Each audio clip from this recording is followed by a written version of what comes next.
কাঁচা লঙ্কা দিয়ে রান্না করেছি, তবু কালারটা অনেক সুন্দর এসছে। গুড মর্নিং বন্ধুরা, নমস্কার। কেমন আছেন সবাই? সোমা ব্লগে সবাইকে স্বাগতম জানাই। আজ রান্না করবো ডুমুর, একদম সম্পূর্ণ নিরামিষ। যদিও আমি ডুমুর নিরামিষই রান্না করি সবসময়। তো চলুন সঙ্গে থাকুন, ভিডিওটি দেখতে থাকুন। এবার কড়াইতে দেব গোটা জিরে। তেলটা গরম হয়ে গেছে, আমি সাদা তেলে রান্না করছি, আপনারা চাইলে সর্ষে তেলেও করতে পারেন। আর দিলাম দুটো শুকনো লঙ্কা আর দেব তেজপাতা। ফোড়নটা হয়ে গেছে, খুব সুন্দর একটা গন্ধ বেরোচ্ছে। এবার দিয়ে দেব কেটে রেখেছি আলু, সেই আলু দিয়ে দেব। আলুটাকে খুব সুন্দর করে ভেজে নেব।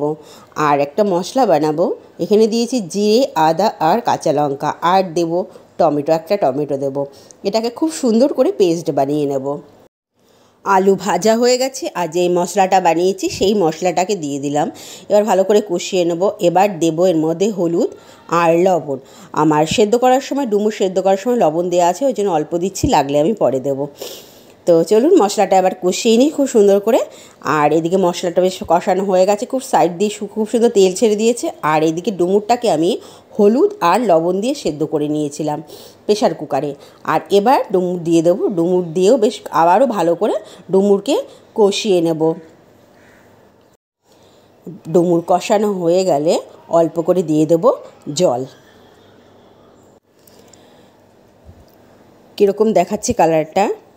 আর আমার ভিডিও কে কোথা থেকে দেখেন আপনারা একটু কমেন্টে জানাবেন প্লিজ, তাহলে তো আমি আপনাদের ধন্যবাদ জানাতে পারবো, তাই না? আর দিয়ে দিলাম মিষ্টি। আমার ডুমুর প্রায় হয়ে এসেছে, ঢেকে দিয়েছি, আর অল্প একটু হবে।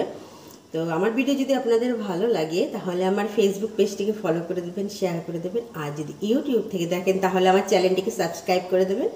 সবাইকে অনেক ধন্যবাদ। ভালো থাকবেন, সুস্থ থাকবেন। ফিরে আসবো নতুন করে ভিডিওর সাথে। নমস্কার। ডুমুর যেভাবে কেটে দিয়েছে ঠিক সেভাবেই আছে, একটুকু ঘেটে যায়, নিয়ে গোটা গোটা দেখাচ্ছে। এদিকে ডুমুর সেদ্ধও হয়ে গেছে।